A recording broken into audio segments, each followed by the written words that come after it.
Welcome to the podcast again, Allan Parker. Such a pleasure to have you here, my friend.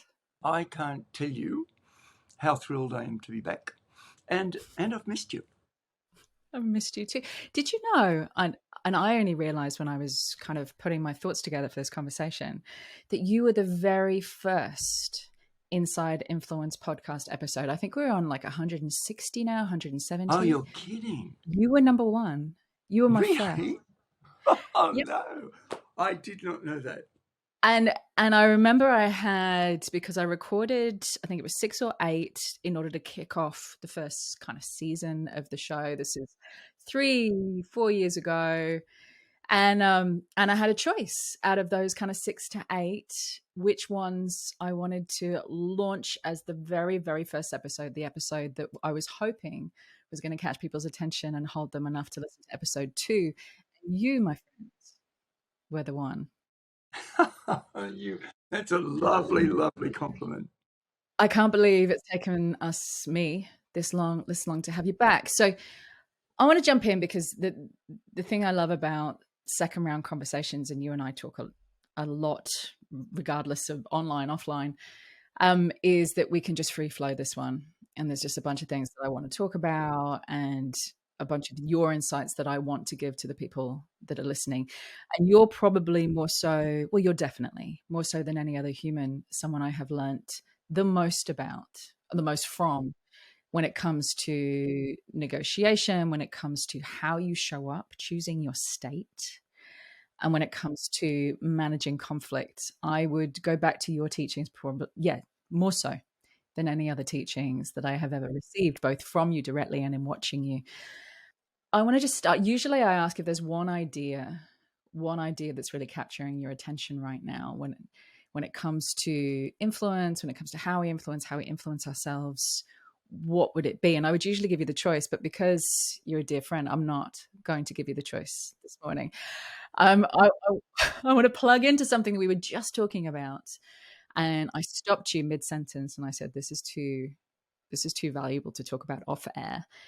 I want to talk about adrenaline and cortisol, because you were saying that if there's one thing that globally, as a system, within organizations, within multi-parties that are trying to come to an agreement on any high-stakes conversation, if there's one thing that if we could figure out how to manage it better, would make the biggest amount of difference, and that was how we manage our adrenaline and our cortisol. So can you pick that up for me, pick that thought back up? Just before COVID occurred, I had one of those moments where I had to stop and take stock of the world. And I'd heard about COVID. And remember, I lived through the AIDS epidemic and was very involved actively in supporting people through the AIDS process. And I thought to myself, this one is airborne. This is going to be much worse. And I thought to myself, how can I start Allan Parker's life again with more focus on digging for the deep need of what we all need?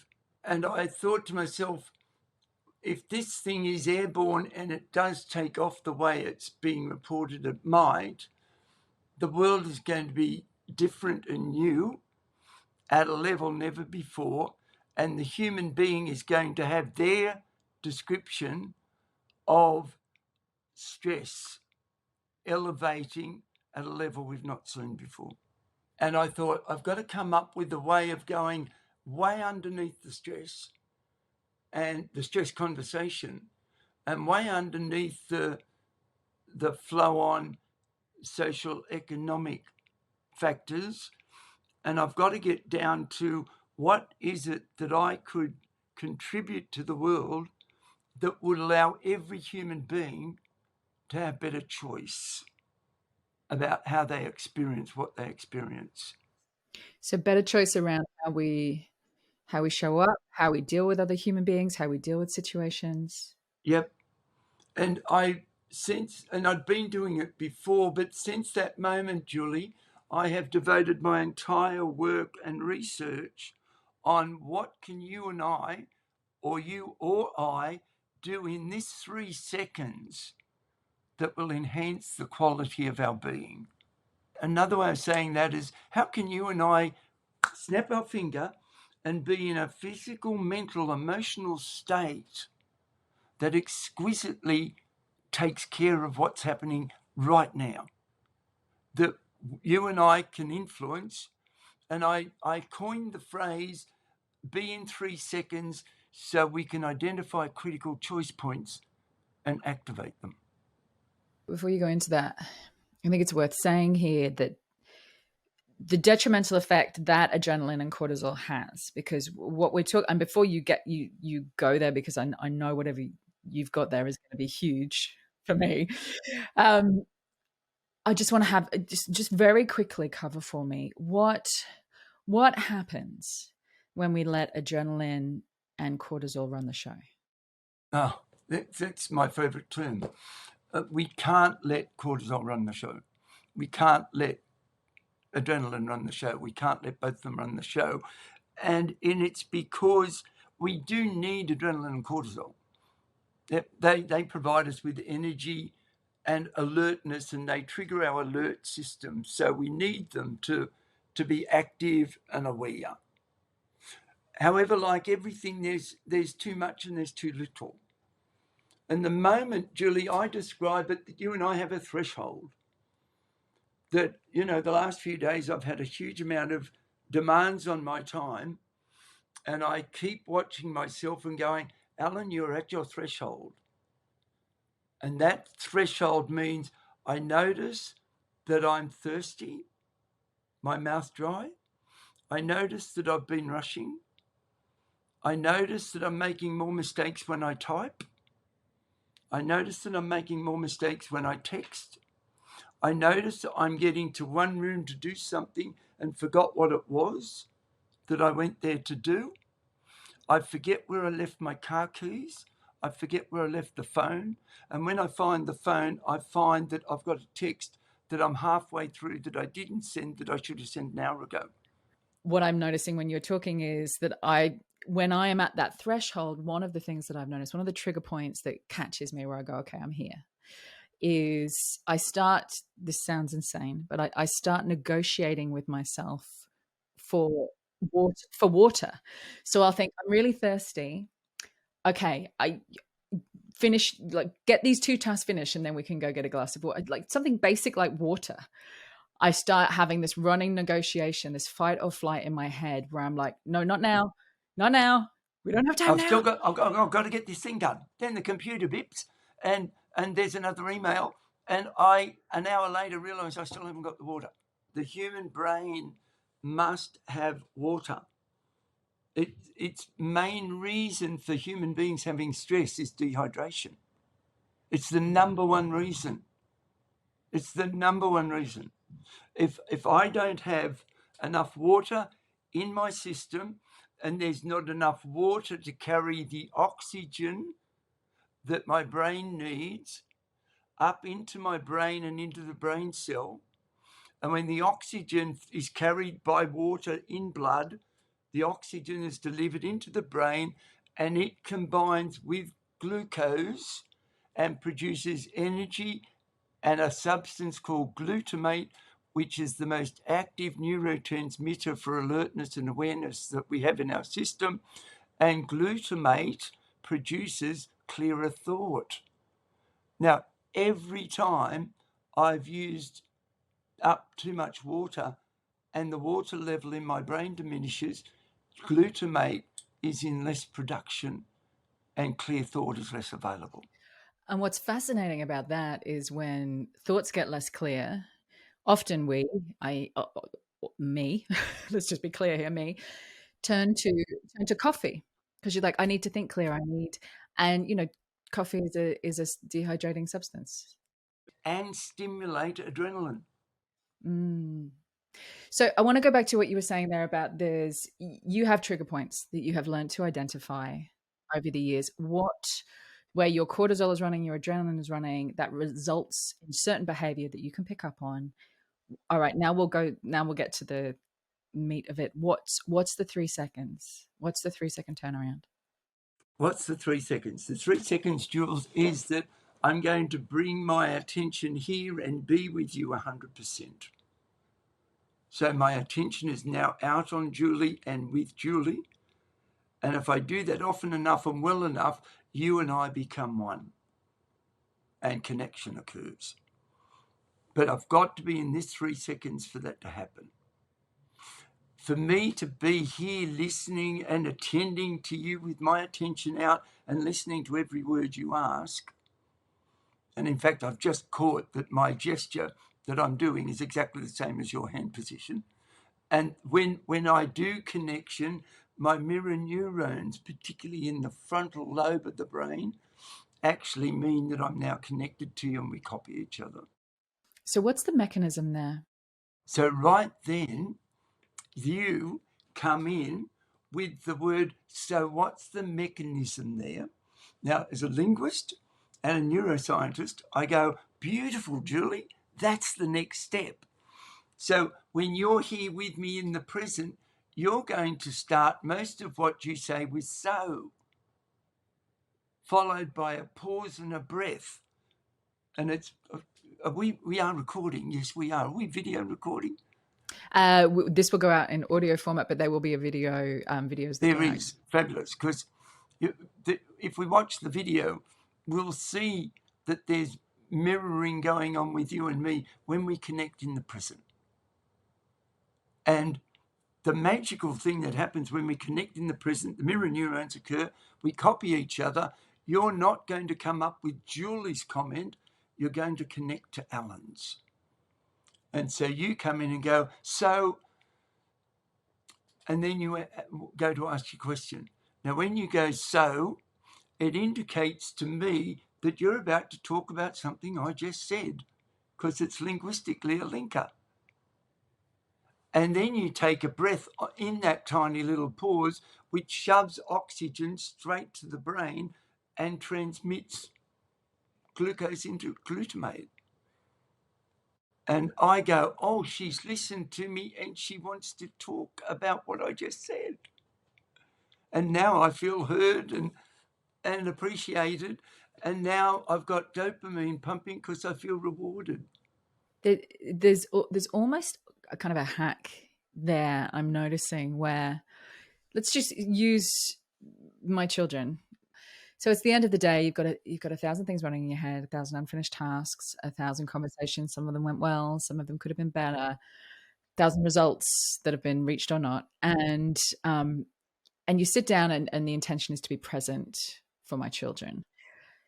If I am struggling with presence, if my voice, if my internal monologue, internal monkey is a little out of control in that moment, is a way to start to regulate myself, as you said, kind of force yourself to be present for 3 seconds, listen to somebody, and then use the word so. And then this regulation will start kicking in where I give you dopamine, you calm, you in turn, because we regulate each other, you in turn calm me. And this beautiful dynamic starts to occur where we've reset the mechanism and you and I are both in that mechanism together. So I'm not just doing it for me. I'm also doing it for you and you in turn do it for me. Can I got applause. yes. I got applause. I got it. And now we've both acknowledged and got excited, and norepinephrine's kicked in, which is passion, enthusiasm, and excitement. Great. And it's a scientific biochemical phenomena that we have more choice over than we think. And what happens if you're on your own? That just suddenly occurred to me. It's one thing if you have a ready supply of humans you can go and talk to and reconnect in and move yourself out of cortisol and adrenaline. But if you're on your own. Your questions, Julie, are exquisite. Just. Oh! If I'm on my own, I can turn my monologue into a dialogue. Ooh, that sounds dangerous. Talking to my monkey sounds dangerous. The greatest risk to the human race, in Allan Parker's perspective, is the over-proliferation of monologue between our ears. Monologue produces fear, doubt, neuroses, paranoia, anxiety, panic, and delusion. Flip me to what a dialogue sounds like as opposed to a monologue. Oh, Allan, ease off just for a second, will you? What do you think we need to do here? May I suggest that you stop and pause and breathe for a moment? Oh, yeah, I guess I was a bit out of control, wasn't I?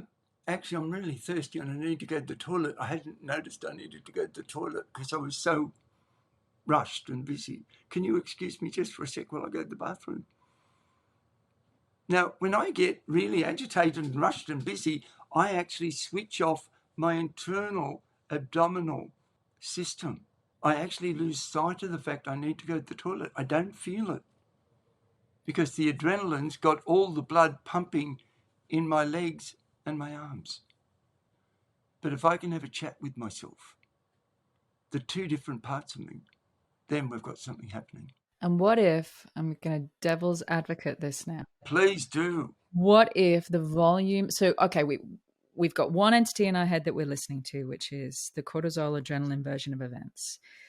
We split that into, not split it, but we find another voice within ourselves to enter into dialogue with that monkey. Let's just call it a monkey. What if the volume of the monkey's voice is still much, much louder, like it's drowning out the volume of that other voice? Oh, it will be. And let me just do what I think, Julie, could be helpful. Can I get you to notice when I drop my voice that much and be that soft and gentle, how it's impossible for you to maintain your agitated state? So if I can get that other part of me just to speak really softly and notice what impact it has, because that could be quite soothing. That would be one thing. And I'd like to ask every listener to notice how much their body calmed and relaxed when I spoke at that pace. Now, there'll be 10% of them who didn't because their adrenaline and cortisol levels are so high. They're just going, can you speed it up, please? It's just irritating. You're irritatingly slow. And I go, yeah, it could be annoying. I'll see if I can speed it up for you. Sorry about that. I'll speed it up. How about we do? And now I sped up the pace, but not the volume.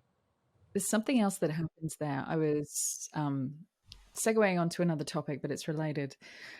I was speaking at an event at a zoo last week, and this brilliant young woman came up to me after the presentation, and we were talking about influence. And she said, "You know, I am the only woman in an all male exec team."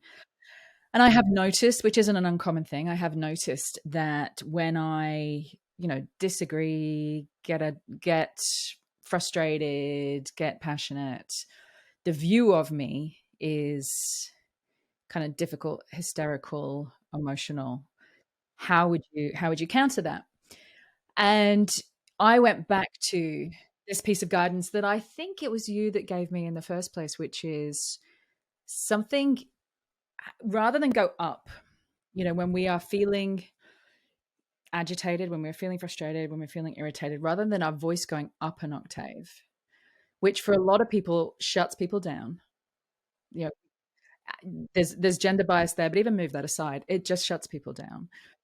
See if you can drop your shoulders down, drop your voice down, have it come from a place in your chest, slow it down.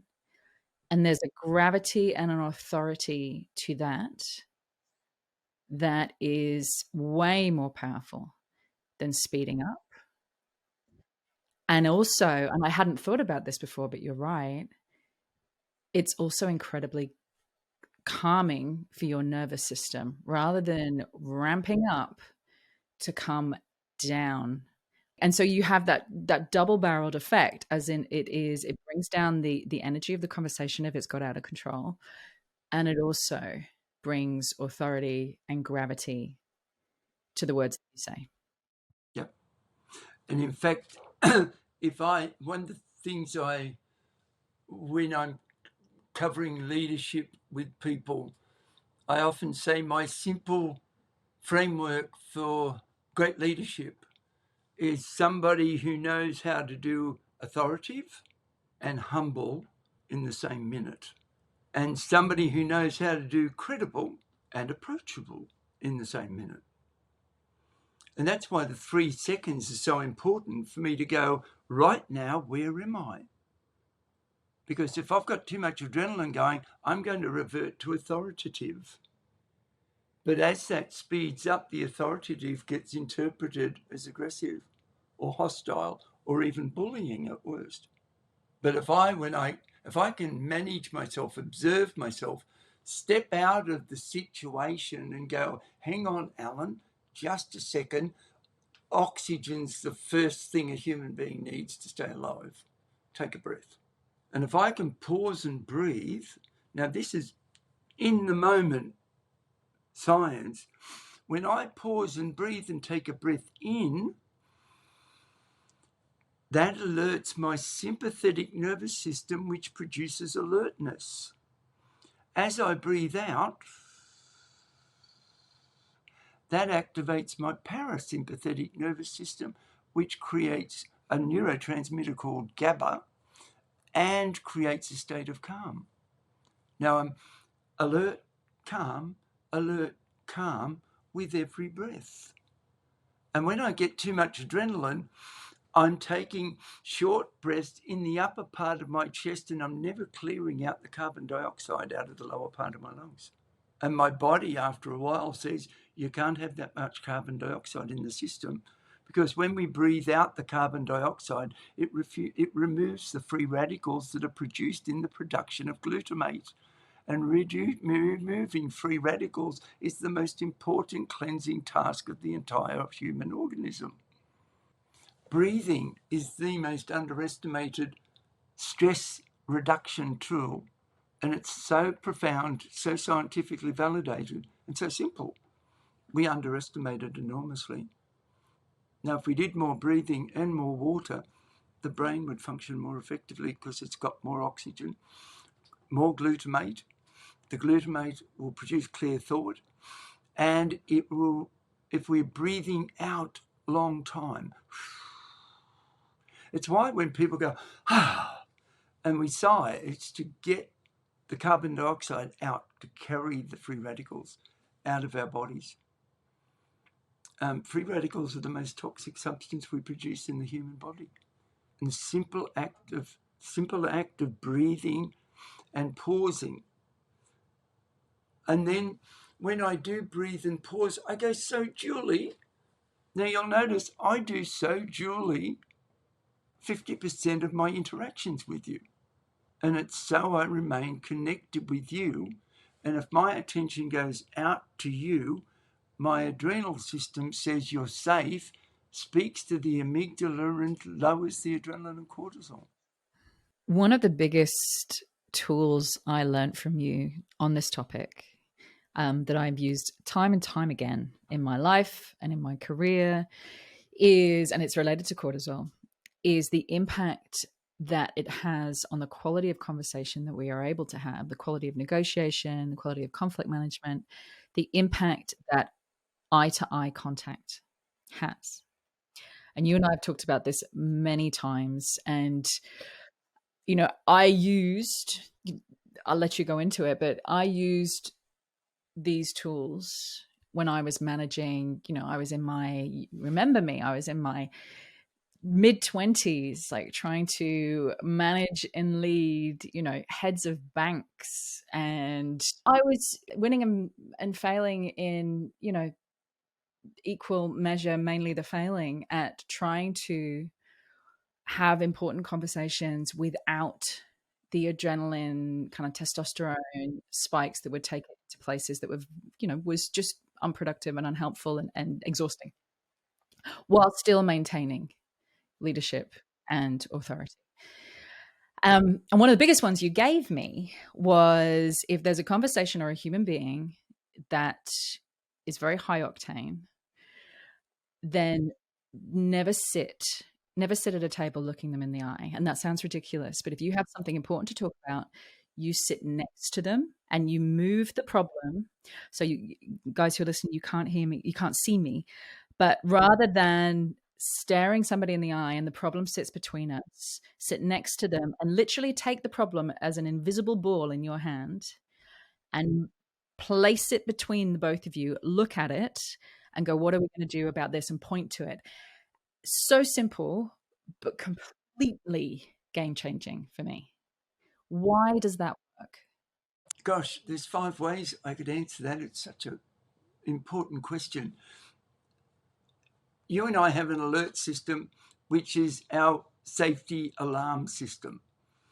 So anytime my body or my brain or my senses, my eyes, my ears, sense that I'm in danger or there's threat, there's a piece of my brain called the amygdala and part of the brain stem, and between the two of them, they send off a fire alarm and go, ew, ew, ew, ew, and they pump cortisol. Well, they pump adrenaline first. If the threat continues, they back up the adrenaline with cortisol. But that particular piece of the brain, both sides. How ironic! What is that? How ironic! That's extraordinarily ironic. That's the message coming through my building to say they're about to do an alarm test. Well, you brought that in. Beautifully manifested, right on time. Oh, you could. That will enhance the memory of everybody who's listening, because it's unusual, it's unique, it's novel, it's legitimate, it's loud, it's disruptive. What we were talking about, it creates an emotional sense in all of us because we're all programmed when we hear that to become alert. So extraordinary gift from the universe. But we've got this alert system and it sounds alarmed. And the alarm is it pumps out adrenaline and cortisol. And there are some things we can do in our interaction that calms and reassures the amygdala that we're okay. And Julie, one of them is if I sit, say I'm face to face, or let's say I'm on a phone. But when I'm on a phone, I'm imagining you're sitting in front of me with your phone, and I'm directly facing you. Now, one of the preconditions of the amygdala sending out cortisol and adrenaline is that if my eyes are in the center of the socket and your eyes are in the center of the socket, or my eyes are in the center of the socket and I move forward and I'm sensing some sort of threat, the eyes in the center of the socket increase the likelihood of the amygdala getting alerted. So I've spent the last 30 years of my life practicing never having my eye in the center of the socket as a negotiator. I've always got my body slightly tilted, slightly angled. And I do, most of the time when I can, sit in chairs that swivel so that I can just angle my body 5 to 10 degrees off center with you and have my head facing halfway between where my body is and you. And my eye making direct eye contact with you. But that means my eye is way out of the center of the socket, which sends a message to the amygdala, everything's okay. It's amazing how replicable this tool is. Like I've used it, it works again and again. You try and have a high intensity conversation with someone, you're facing them, eye in the center of the socket, shoulders facing shoulders, front on, and watch it escalate. Like, because both of you go into combat, like eye on eye, I'm looking at you, combat mode. Turn your body or sit next to that human being, pull the problem out from between you and put it on the table and go, what should we do about this? What do you think? Changes the game. Julie, if I can be interacting with you and you deliver the problem, and if we watch carefully, most people, when they deliver the problem, it's like they've got the problem in their hand and they'll deliver it towards you or point at you. Now, every time that happens, I just put my right hand out and welcome soft open hand and take the problem and move it to the side and ask the person, Julie, can you say more about that? Now, when I say, can you say more about that, I'm seeking permission. I'm getting you to talk more. And my hands are directing your eyes toward the problem, not toward me. So for those of you who can't see what Alan just did, he, as we do when we have a problem, you put hand gestures towards you, pointing at you, or pointing my hands at you. He reached over, pulled like an imaginary problem out of my hand gestures, moved his hands slightly to the, I'm going to say, to the left or to the right, and then he looked at the problem and looked at me and pointed to the problem and was like, "Can you tell me more about this?" Which then takes the problem. The problem is not you. The problem is not me. The problem is not between us. The problem is over here, and we are together in a solution. Incredible! Like, just you can feel your physiology calm. It changes the central nervous system immediately. Just changes it straight away. Now, link that to two things that are completely unconnected. Your comment about getting up in front of an audience to speak, which produces nervousness for a lot of people. If I can do that indirect movement, that actually calms the central nervous system and stimulates the cranial nerves, which allows my brain and my mind and my jaw and my tongue to work more effectively, and my salivary glands, because the cranial nerves control all that. But if the blood is in my periphery and my central nervous system send a message and stimulating my periphery, my legs and arms, so I can run or fight, the cranial nerves don't have nearly the effect. So it means if with awareness and breath and recognizing in this moment, I have the critical choice point of regulating and improving the experience I'm having. And I don't have to wait for tomorrow. I don't have to wait for somebody else to do it. I don't have to wait for the policy to be improved. I don't have to wait for the legislation. I don't have to wait for anybody to approve it. I can actually take that choice and liberate me in the moment. Or let me do it this way. Proximity, how close I am to you. The angle and the primary angle to have a problem when we're negotiating is 45 degrees from us. My right hand picks the problem up and automatically, and I've practiced it thousands and thousands of times. You have practiced moving a problem out from between you and another human being to a 45-degree angle thousands of times. I consciously practiced that for years. Wow. Julie, to this day, every interaction I have in every negotiation, everybody puts their primary gestures are between the shoulder blades, which means my gestures are at you.